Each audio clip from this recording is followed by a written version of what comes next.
Assalamualaikum warahmatullahi wabarakatuh. Semangat pagi, kita bisa luar biasa. Perkenalkan, nama saya Ahmad Junedi, NRP 80110063. Saya mekanik istri pengalon set Sambuliara. Pada kesempatan ini, saya akan menjelaskan proses RNI pada unit PCB ya. Namun sebelum kita melakukan proses RNI PCB, dokumen apa aja yang harus kita siapkan? Oke.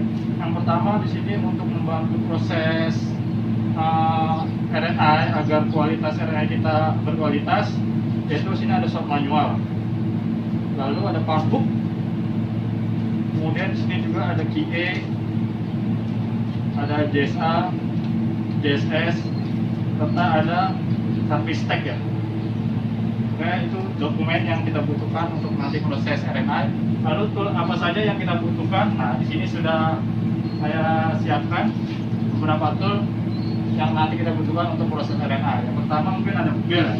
Ada bel sesuai dengan SWL-nya, komponen yang akan kita pasang atau kita lepas. Lalu di sini ada palu, ada beberapa mungkin sakel nanti yang kita butuhkan ataupun ebol. Nah, mungkin itu aja yang perlu kita siapkan. Lanjut kita ke unit. Oke, sekarang kita sudah berada di unit. Sebelum memulai pekerjaan, usahakan unit diparkir tempat yang rata dan tempat yang aman. Kemudian sebenarnya posisikan sebelum melepas arem, posisikan bucket dalam kondisi berdiri ya. Setelah berdiri baru kita melakukan isolasi pada unit. Sebelum kita memulai pekerjaan, alangkah baiknya kita merilis pressure yang ada di hydraulic system. Nah, setelah kita rilis, kita pasang padlock.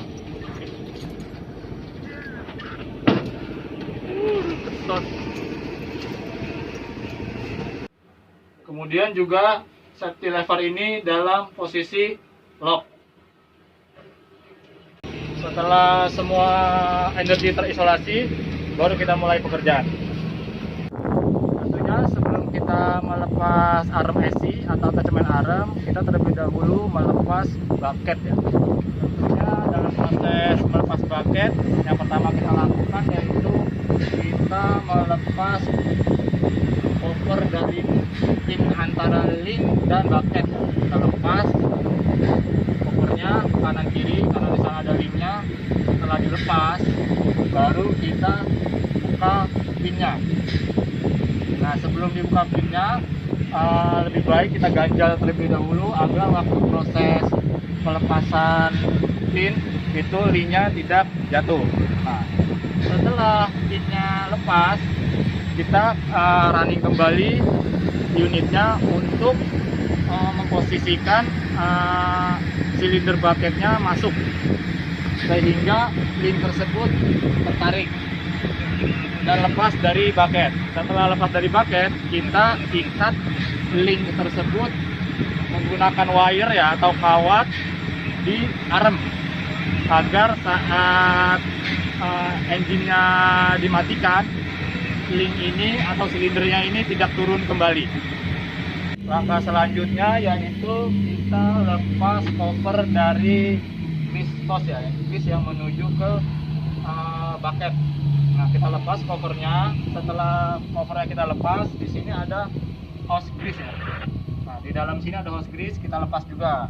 Setelah hose grease terlepas, kita buka cover pin antara arem dan bucket menggunakan kunci 55 ya. Setelah covernya terlepas, baru kita lepas pin yang menghubungkan antara arem dan bucket. Setelah pinnya terlepas, kita kembali merunning unit untuk menggerakkan atacemen arem agar terlepas atau disconnect antara arem dan bucket. Setelah proses pelepasan bucket selesai, kita kembali merunning unit ya, untuk memposisikan arem ke posisi in. Nah, Setelah posisi arem in, kita ganjel arem pada posisi arem N dan bracket arem silinder. Nah, setelah posisi tersebut diposisikan, di atas itu ada 4 hose grease ya, yaitu 2 untuk silinder arem dan 2 untuk silinder bucket. Nah, itu kita disconnect semua. Setelah itu ada 4 hose juga untuk ke arah silinder bucket, itu juga kita disconnect. Setelah itu disconnect, kita gantung silinder arem, karena setelah itu kita akan membuka pinnya silinder arem. Namun sebelum dilepas itu, agar pinnya atau agar silindernya tidak jatuh, maka kita gantung. Jadi saat nanti dilepas pinnya, silindernya tidak jatuh. Setelah silindernya kita disconnect atau pinnya kita lepas, pin silinder arem, kita buka cover pin yang menghubungkan arem dan boom. Nah, pinnya covernya itu kita lepas. Setelah kita lepas pin yang menghubungkan boom dan arem. Setelah pinnya terlepas, kita kembali merunning unit untuk menggerakkan boom agar boom dan arem bisa disconnect atau dipisahkan. Setelah arem IC terlepas, kita lakukan pengangkatan pada arem dan posisikan arem pada tempat yang aman. Untuk selanjutnya kita akan bersihkan atau kita cuci untuk melakukan pengecekan pada arem tersebut, apakah terjadi abnormal, crack ataupun kerusakan lainnya. Setelah kita melepas arem dari unit, langkah selanjutnya kita akan melakukan inspeksi. Namun sebelum melakukan inspeksi, di sini kan ada arem. Nah, aremnya ini kita cuci dulu, kita bersihkan semua setiap bagian kita bersihkan dari kotoran, dari grease-grease, agar nanti waktu proses inspeksi itu kita lebih mudah untuk mengetahui apakah terjadi crack atau tidak. Nah, di arem ini terdapat beberapa bagian ya. Yang pertama ini di sini yaitu arem silinder bracket. Nah, ini arem silinder bracket ini tempat duduknya arem silinder sisi head ya, atau di sisi root. Nah, kita cek di sini, kita ukur, ada dimensinya di standar shock manual itu kita ukur apakah ini mengalami kausan atau tidak. Kalau mengalami kausan satu sisi ini berarti harus kita land boring. Nah, lalu di sini juga ada las-lasannya, weldingan ya. Nah, di sini kita cek semua mengalami crack atau tidak. Berarti kalau mengalami crack berarti harus kita fabrikasi ya untuk menghilangkan cracknya ini. Kemudian di sini ada namanya arm foot ya. Nah, arm foot di sini ada bushing. Nah, kita pastikan juga tempat bushingnya, dudukan bushingnya ini mengalami kausan atau tidak. Bushingnya itu longgar atau tidak. Kita ukur di dimensinya ini, di arm footnya ini. Apabila mengalami kausan, berarti kita juga harus line boring agar nanti suatu untuk pemasangan bushingnya ini lebih sesak ya, tidak longgar. Nah, kita cek juga semua bagian-bagian dari aremnya ini, terutama las-lasannya ini mengalami crack atau tidak. Kalau sekiranya aman, oke, bisa kita lanjut. Nah, lalu ke bagian bawah ini, di sini tempat dudukannya link ya. Nah, ini yang nanti langsung berhubungan dengan link. Nah, ini kondisinya seperti apa, kita cek kondisi bushingnya dan kondisi hole-nya ini mengalami kausan atau tidak. Ini yang berhubungan langsung dengan link ya. Nah, ini yang berhubungan dengan langsung dengan bucket. Nah, kondisinya kita cek mengalami kausan atau tidak. Nah, lalu di sini ada weldingan, kita cek semua. Nah, seperti ini kan kita cek nih mengalami crack ya. Wah, kalau seperti ini mungkin sudah tidak bisa digunakan lagi karena udah berubah dimensi jadinya. Kita pastikan semuanya dalam kondisi aman atau tidak. Kalau tidak aman berarti kita harus melakukan fabrikasi untuk menstandarkannya lagi agar armnya bisa dipakai kembali.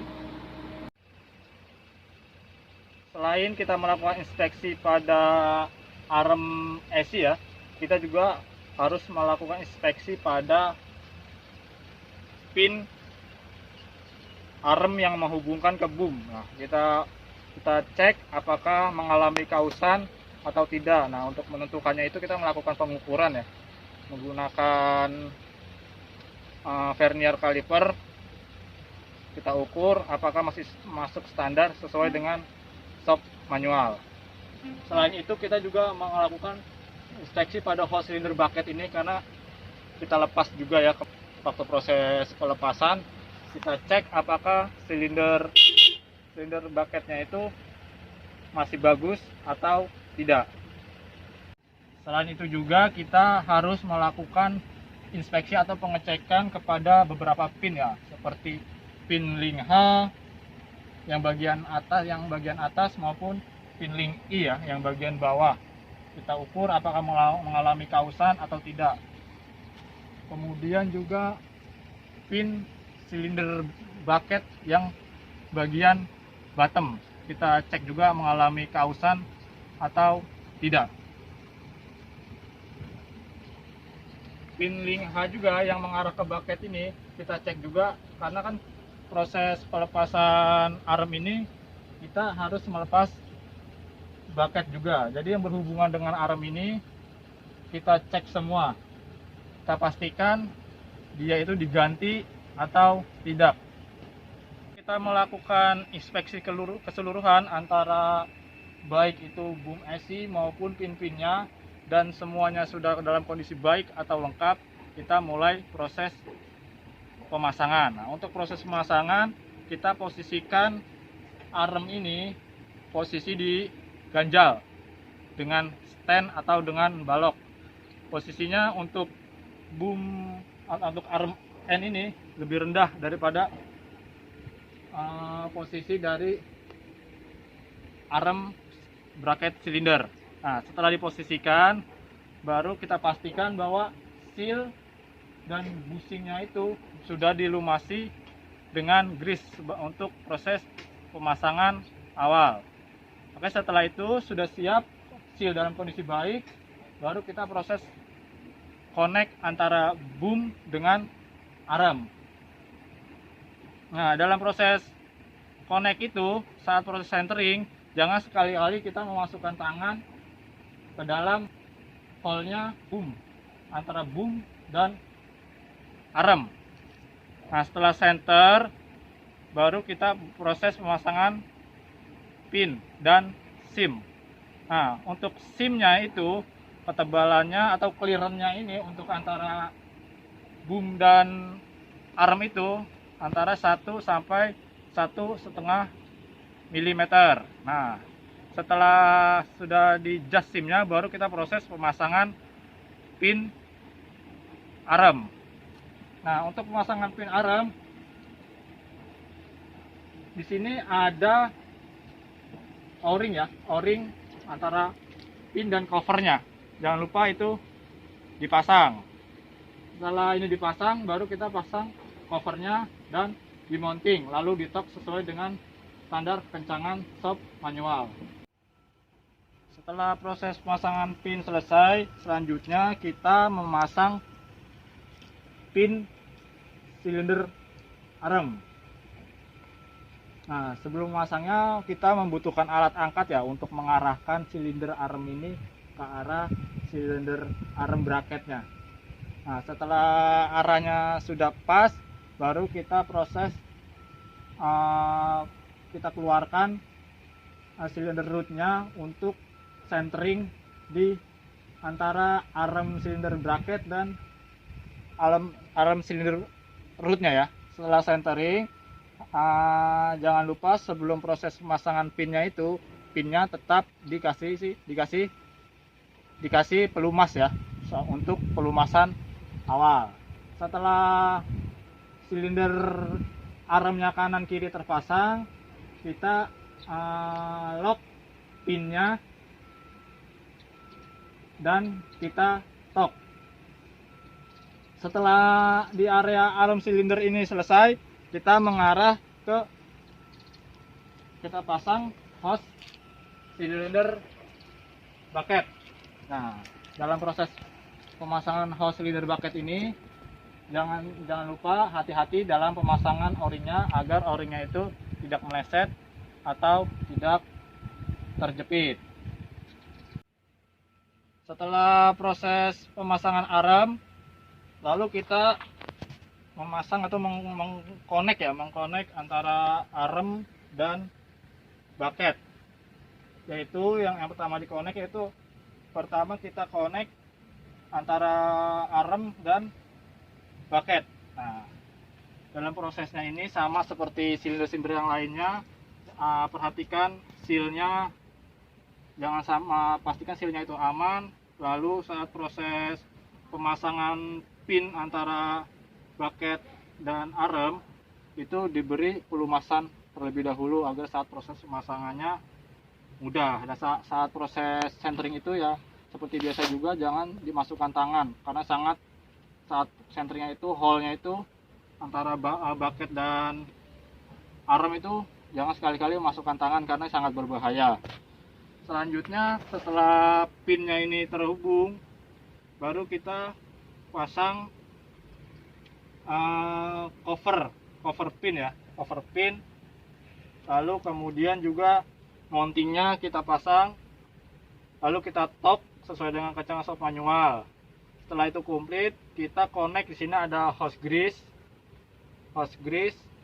dan elbow-nya di sini kita pastikan kencang dan tidak kendor. Setelah hose grease-nya ini lengkap, baru kita pasang cover grease-nya. Selanjutnya setelah arm ini terpasang, lalu kita pasang link H ke bucket. Nah, sama juga saat proses pemasangan sealnya ini, pemasangan linknya ini, kita hati-hati dalam proses pemasangannya, jangan sampai memasukkan tangan ke dalam proses centeringnya, jangan masukkan tangan ke dalam hole-nya. Pasang pinnya sama juga diberi pelumasan awal agar proses pemasangan mudah. Setelah itu kita pasang cover pin dari link H. Setelah kita pasang completed semua, kita pastikan auto loop-nya atau hose grease-nya itu terhubung ya, yang baik dari pinnya bucket, antara bucket dan arm, maupun link bucket dengan link, maupun link dengan silinder bucket, maupun silinder bucket yang di sisi bottom, ataupun silinder arm yang di sisi root. Semuanya pastikan kalau hose grease-nya semua terpasang. Nah, lalu kita melakukan greasing manual kembali untuk memberi pelumasan awal, sehingga nanti saat proses gerak awalnya itu tidak noise. Setelah dipastikan semua ini komplit, semuanya terkonek antara bucket dan arm, kita melakukan bleeding silinder, yaitu yang kita bleeding itu silinder arm dan silinder bucket. Nah, prosesnya sama kayak proses bleeding silinder lainnya, yaitu yang pertama kita running unit sampai temperatur kerja, lalu kita posisikan fuel dial itu ke posisi low terlebih dahulu. Saat bleeding step pertama, yaitu kita gerak-gerakan atau keluar masuk silindernya, mau dari silinder arm ataupun silinder bucket ini kita keluarkan, keluar masuk sebanyak 4 sampai 5 kali. Dan dalam proses keluar masuknya itu sisakan root silinder itu sebanyak 10 cm atau 100 mili. Jangan sampai full stroke. Setelah step pertama kita lakukan, step kedua yang kita lakukan yaitu kita posisikan dial control, fuel dial maksudnya pada posisi high idle. Nah, sama juga prosesnya digerakkan 4 sampai 5 kali. Setelah proses bleeding dan greasing manual kita lakukan, nah sekarang kita pastikan level olinya ya. Kita pastikan level olinya, kita posisikan atacemen dalam posisi level. Nah, di sini kita lihat indikasinya, indikatornya, apakah olinya kurang atau pas. Kalau jika kurang maka ditambah. Nah, setelah oli yang ditambah, kita melakukan final inspection ya, memastikan semua hasil pemasangan kita ini berkualitas. Yang terakhir mungkin kita melakukan ground test ya, yaitu dengan cara menggerak-gerakkan atacemen. Semua atacemen kita gerak-gerakkan dan pastikan bahwa tidak ada yang abnormal noise. Demikian proses RNA atacemen arem yang bisa saya jelaskan. Kurang lebihnya saya mohon maaf. Terima kasih. Assalamualaikum warahmatullahi wabarakatuh. Semangat pagi, kita bisa luar biasa.